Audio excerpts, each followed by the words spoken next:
नमस्कार दोस्तों, आइए सुनते हैं प्रख्यात लेखिका गौरा पंत शिवानी जी की लिखी कहानी सती। सती एक मनोरंजक कहानी है। आशा करती हूँ आपको ज़रूर पसंद आएगी।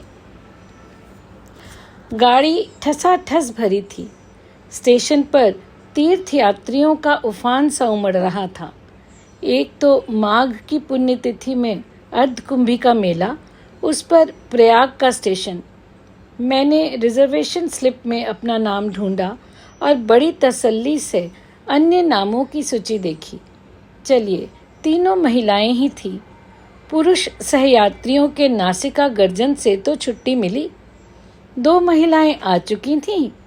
एक, जैसा कि मैंने नाम से ही अनुमान लगा लिया था, महाराष्ट्र की थी और दूसरी पंजाबी।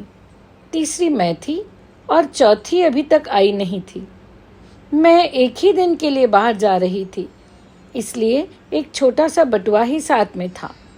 आसपास बिखरे दोनों महिलाओं के भारी भरकम सूटकेस, स्टील के बक्स और मेरू पर्वत से ऊंचे थसे कसे हॉलडॉल देखकर मैंने अपने आप को बहुत हल्का फुल्का अनुभव किया। वैसे मैं सोचती हूँ, बक्स हॉलडॉलहीन यात्रा में जो सुख है वह अन्य किसी में नहीं। चटपट चढ़े, खटखट उतर गए। ना कुलियों की हथेली पर धरे द्रव्य को अवज्ञापूर्वक दृष्टि से देखकर ये क्या दे रही हैं साहब कहने का भय, ना सहयात्रियों के उपलम्ब की चिंता। मेरे साथ की महाराष्ट्र महिला ने अपने स्टील के बक्से एक के ऊपर एक चुनकर पिरामिड से सजा दिए थे। लगता था वह प्रत्येक वस्तु के लिए स्थान और प्रत्येक स्थान के लिए वस्तु की उपादेयता में विश्वास रखती थीं। वह स्वयं बड़ी शालीनता से लेटकर एक सीध में 2 तकिए लगाए एक मराठी पत्रिका पढ़ने में तल्लीन थी। दूसरी पंजाबी महिला के पास एक सूटकेस, टोकरी और बिस्तरा ही था, पर तीनों बेतरतीबी से बिखरे पड़े थे। उनका एक सुराहीदान, जिसकी एक टांग कुछ छोटी थी, बार बार लुढ़ककर उनको परेशान किए जा रही थी। बेचारी चश्मा उतार कर रखती, हाथ की जासूसी अंग्रेजी पुस्तक जिसे पढ़ने में उन्हें पर्याप्त रस आ रहा था, औंधी कर बर्थ पर टिकाती, झुंझलाकर सुराहीदान ठिकाने से लगाकर जैसे ही हाथ की पुस्तक में रस की डुबकी लगाती, सुराहीदान फिर लुढ़क जाता। मुझे उनकी उलझन देखकर बड़ी हंसी आ रही थी। वैसे मैं उनकी परेशानी काफ़ी हद तक दूर कर सकती थी, क्योंकि सुराहीदान मेरे पास ही धरा था। मैं उसकी लंगड़ी टांग को अपनी बर्थ से टिकाकर लुढ़कने से रोक सकती थी, पर सुराही को ऐसी बेतुकी काट की सवारी में साथ लेकर चलने वालों से मुझे कभी सहानुभूति नहीं रहती। पंजाबी महिला संभवतः किसी मीटिंग में भाग लेने जा रही थी, क्योंकि उनके साथ एक छोटी सी मोटी सी फाइल भी चल रही थी, जिसे खोलकर वे बीच बीच में हिलकर कुछ आंकड़ों को पहाड़ों की भांति रटने लगती और फिर बंद कर उपन्यास पढ़ने लगती। उनकी सलवार, कमीज, दुपट्टा, यहाँ तक कि रुमाल भी खद्दर का था, और शायद उसी के संघर्ष से उनकी लाल नाक का सिरा और भी अबीरी लग रहा था। उनके चेहरे पर रोब था, किंतु लावण्य नहीं। रंग गोरा था, किंतु खाल में हाथ की बुनी खादी का सा खुरदुरापन था। ठुड्डी पर एक बड़े से तिल पर 2-3 लंबे बाल लटक रहे थे, जिन्हें वह उंगली में लपेटती छल्ले सा घुमा रही थी। या वह प्रौढ़ा कुमारी थी या फिर विधवा, क्योंकि चेहरे पर एक अजीब रीतापन था। जीवन के उल्लास की एक आध रेखा मुझे ढूंढने पर भी न मिली। जासूसी पुस्तक को थामने वाले उनके हाथों की बनावट मर्दानी और पकड़ मजबूत थी, पर ये वो हाथ नहीं हो सकते जो बच्चों को मीठी लोरी की थपकने देकर सुलाते हैं, पति की कमीज में बटन टाँगते हैं या फिर चिमटा संसी पकड़ते हैं। मेरा अनुमान ठीक था। स्वयं ही उन्होंने अपना परिचय दे दिया। वो पंजाब के एक विस्थापित स्त्रियों के लिए बनाए गए आश्रम की संचालिका थी। हाल ही में विदेश से लौटी थी और लखनऊ की किसी समाज कल्याण गोष्ठी में भाग लेने जा रही थी। समाज सेविकाओं में उनका नाम अग्रणी था। महाराष्ट्रीय महिला के परिचय का कोई प्रश्न ही नहीं उठता था। उस सुंदर प्रौढ़ा ने हम में से किसी को भी मैत्री का हाथ बढ़ाकर प्रोत्साहित नहीं किया। हाथ की मराठी पत्रिका को पढ़ती वह स्वयं ही कभी मुस्कुराती जा रही थी और कभी गहरी उदासी से गर्दन मोड़ ले रही थी। स्पष्ट था कि किसी कुशल मराठी कथा लेखक की सिद्ध कलम का जादू उन्हें कठपुतली सा नचा रहा था। वह हमारे डब्बे में होकर भी नहीं थी। उनके गोरे रंग पर उनकी लाल शोलापुरी साड़ी लपटे से मार रही थी। गोल परिपाटी से बांधा गया जूड़ा उनकी सुंदर केश राशि के मूलधन का परिचय दे रहा था। कानों में मोतियों के कर्णफूल थे और गले में दोहरी लड़ी का मंगलसूत्र, जिसे वह अभ्यासवश बार बार दांतों में दबा रही थी। उनके सामान पर संभवतः उनके पति के नाम का लेबल लगा था, मेजर जनरल वनोलकर, और वह वास्तव में थी भी मेजर जनरल की पत्नी होने के योग्य। पूरे चेहरे पर दोनों आंखें ही सबसे ज्वलंत आभूषण थीं। वे कुछ भी नहीं बोल रही थी, पर बड़ी बड़ी आंखें निरंतर हंसती मुस्कुराती, परिचय देती, मजाक सा उड़ाती जा रही थी। कभी मुझे देखती, कभी उस पंजाबी महिला को, पर आंखें चार होती ही बड़ी अवज्ञा से दृष्टि फेरकर मंगलसूत्र दांतों में दबाकर पत्रिका पढ़ने लगती। गाड़ी ने सीटी दी और ठीक इसी समय हमारे साथ की चौथी महिला ने डब्बे में प्रवेश किया। गाड़ी मानो उन्हीं के लिए रुकी थी। दांत डपट की फुफकारें छोड़ती गाड़ी चली और उसी धक्के के साथ वह महिला फद्द से सीट पर लुढ़क पड़ी। उनके हाथ में बेंत की बनी एक छोटी सी टोकरी थी और कांख में चौकोर बटुआ। उफ, लगता था गाड़ी छूट ही जाएगी। बाप रे बाप, कैसी दौड़ लगानी पड़ी। मैं देखती ही रह गई। समाज सेविका ने जासूसी उपन्यास बंद कर दिया। मराठी मोनालिसा ने चश्मा उतारकर हाथ में ले लिया और बैठ गई। हम तीनों की दृष्टि उस चौथी पर टिक गई। दोष हमारा नहीं था, वो चीज ही देखने लायक थी। हमारा घूरना उन्होंने भांप लिया। केम बेन, बहुत लंबी हूं ना मैं? वह हंसी। 6 foot 10.5 inch to be exact. शायद भारत की सबसे लंबी नारी। चलिए, ये अच्छा है कि इस डब्बे में आज हम चारों महिलाएं ही हैं, नहीं तो मुए पुरुष भी मुझे घूरते। और फिर वह दनादन हमारा इंटरव्यू लेने लगी। पहला प्रहार मुझ पर ही हुआ। समाज सेविका ने ठक ठक कर 2-3 रूखे उत्तरों के चांटे जड़ दिए। महाराष्ट्र महिला ने हिंदी नहीं जानता कहकर पीठ फेर ली, तो उस महिला ने त्रुटिहीन अंग्रेजी का धारा प्रवाह भाषण झाड़ दिया। मुझे मदालसा कहते हैं, मदालसा सिंघानिया। कल ही प्रिटोरिया से आई हूँ अपने पति की मृत देह लेने। मैं चौंक गई।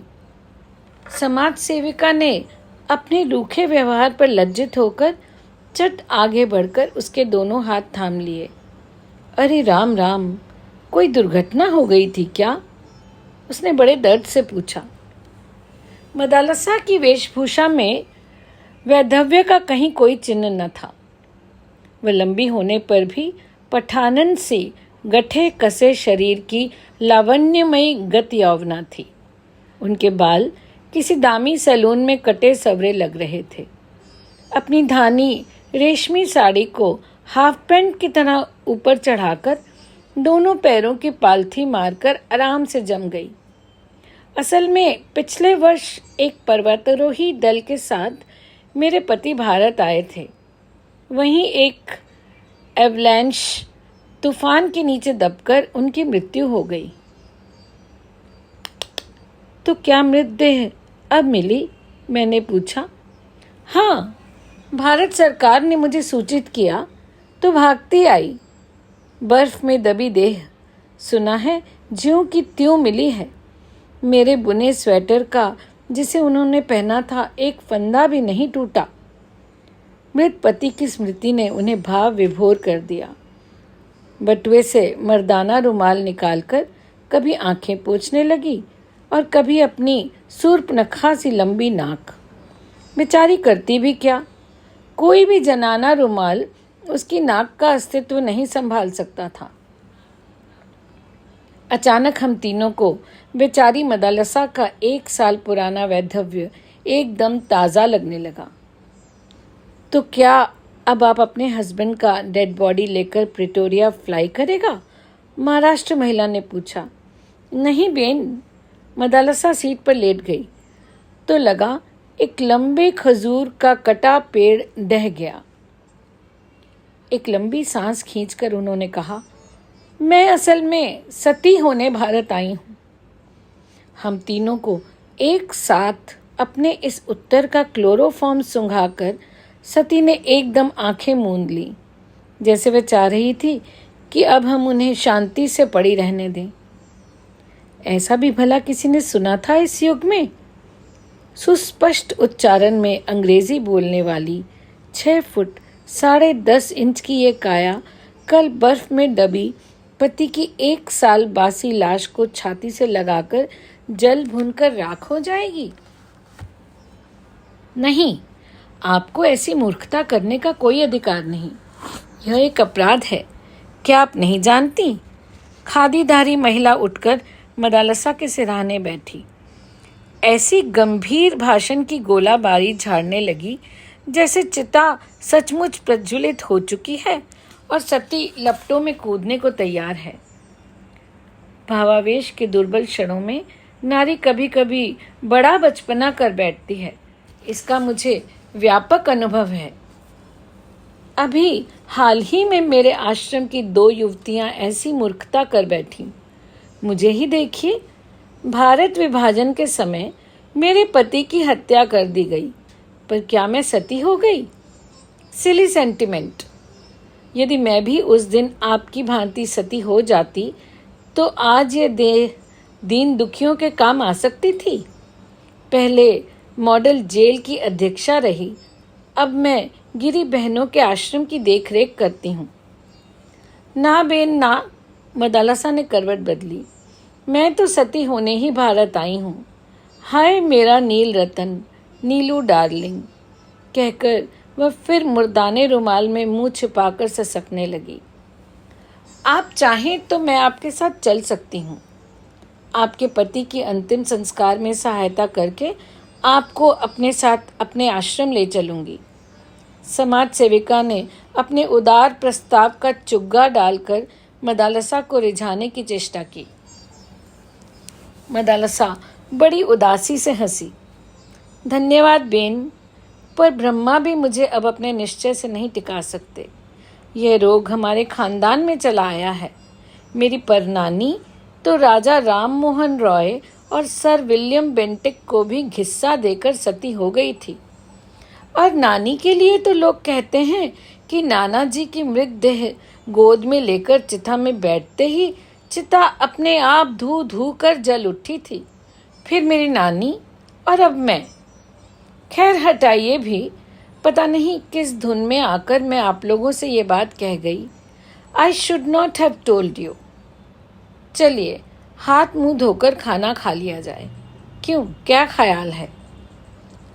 उसने अपनी कदली स्तंभ सी जंघाओं पर दोनों हाथों से त्रिताल का टुकड़ा सा बजाया। हम तीनों को एक बार फिर आश्चर्य उद्धि में गोता लगाने को छोड़ वह टोकरी से एक स्वच्छ तौलिया साबुन निकालकर गुसल खाने में घुस गई। उसके जाते ही हम तीनों परम मैत्री की एक डोर में गुंथ गए। अजीब औरत है। क्या आप सोचती हैं ये सचमुच सती होने जा रही है? मैंने मराठी महिला से पूछा। देखिए, मरने वाला कभी ढिंडोरा पीट कर नहीं मरता, वह हंसकर बोली। हमको तो इसका स्क्रू ढीला लगता है।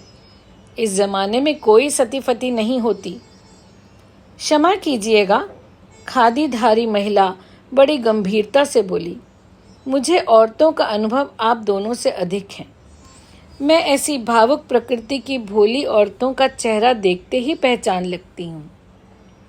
देखी नहीं आंखें आपने इसकी? कितनी निष्पाप, पवित्र और उदार हैं। मुझे पक्का विश्वास है कि पति की मृत देह देखते ही यह वही मूर्खता कर बैठेगी जिसका यह खुले आम ऐलान कर रही है। लगता है मुझे अपना प्रोग्राम कैंसिल करके इसके साथ जा पुलिस को खबर देनी पड़ेगी, तभी इसे बचाया जा सकता है। इतने में ही मदालसा हाथ मुंह धोकर ताज़ा चेहरा लिए आ गई। मेलगाड़ी वन, ग्राम, नदी, नाले, पुल कूदती फांदती सर्राटे से भागी जा रही थी। मदालसा ने अपनी टोकरी खोलकर नाश्तादान निकाल लिया। जैसे खरबूजे को देखकर खरबूजा रंग पकड़ता है, वैसे ही एक यात्री को खाते देखकर दूसरे सहयात्री को भी भूख लगाती है। क्षण भर में सती प्रथा पर चल रही बहस कपूर के धुएं की तरह उड़ गई और चटाचट नाश्तेदान खुलने लगे। आइए ना, एक साथ बैठकर खाया जाए, मदालसा ने कहा और बड़े यत्न से स्वच्छ नैपकिन बिछाकर छोटे छोटे स्टील के कटोरदान सजाने लगी। धन्यवाद, मैंने कहा, पर हमारे साथ भी तो खाना है, इसे कौन खाएगा? वाह जी वाह, उसे हम खाएंगी। ईश्वर ने ये 6 फुट 10.5 इंच दुर्ग आखिर बनाया किस लिए है? उसकी भुवन मोहिनी हंसी ने हमें पराजित कर दिया। वैसे भी हम तीनों ने एक दूसरे को काक दृष्टि से सती के घृत पकवान को आंखों ही आंखों में घूरते चखते पकड़ भी लिया था। सुनहरी मोयनदार कचौड़ियाँ थीं, मसालों की गहरी परत में डूबी सब्जियाँ थीं, रायता था, चटनी थी और थे मेवा जड़े बूंदी के लड्डू। यह तो सफ़र का खाना नहीं, अच्छा खासा विवाह भोज है। समाज सेविका की आंखों में लार टपक रही थी। बड़ा हैवी खाना लेकर चलती हैं आप, उन्होंने कहा और कचौड़ियों पर टूट पड़ी।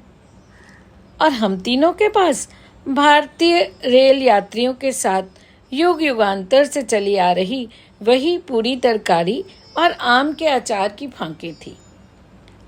पर अपना खाना खाया किसने? मदालसा के स्वादिष्ट भोजन को चटखारे ले लेकर हम तीनों ने साफ कर दिया। उधर वह अकेली ही हम तीनों के नाश्तेदानों को जीभ से चाट गई। महातृप्ति के कई तार और मंद्र सप्तक के डकार लेकर हाथ मुंह धो मदालसा ने टोकरी में से एक मस्जिद के गुंबद के आकार सा पानदान निकाला। यह मेरे नीलू ने मुझे बगदाद से ला कर दिया था। उसे पान बेहद पसंद थे। इसी से एक ढोली मघई पान और यह पानदान लेकर ही कल चिता में उतरूंगी। इसी शहीदाना अदा से हम तीनों को घायल करके उन्होंने केवड़ा, इलायची और मैनपुरी सुपारी से ठसा बीड़ा थमाया। सती प्रथा पर फिर जोरदार बहस छिड़ गई। हाय मेरे अंतिम सफ़र की प्यारी साथिनों, अब तुम हमें रोक नहीं सकती। मदालसा लेट गई और बड़ी सधी आवाज में गाने लगी। न जानियो जानकी नाथ नाथे सवारे शू थवानु छे। समझी इसका अर्थ? उन्होंने हंसकर मुझसे पूछा। जानकी नाथ भी ये न जान सके कि सुबह क्या होगा। अब मुझे लगता है उस गुजराती पद की व्याख्या संभवतः उन्होंने हमारे ही हित में की थी। चलो जी, अब सो जाओ सब। आज इस पृथ्वी पर मेरी ये अंतिम निद्रा है बेन। बहस व्यर्थ है। चलो, गुड नाइट और बहुत प्यारे प्यारे सपने दिखें तुम तीनों को।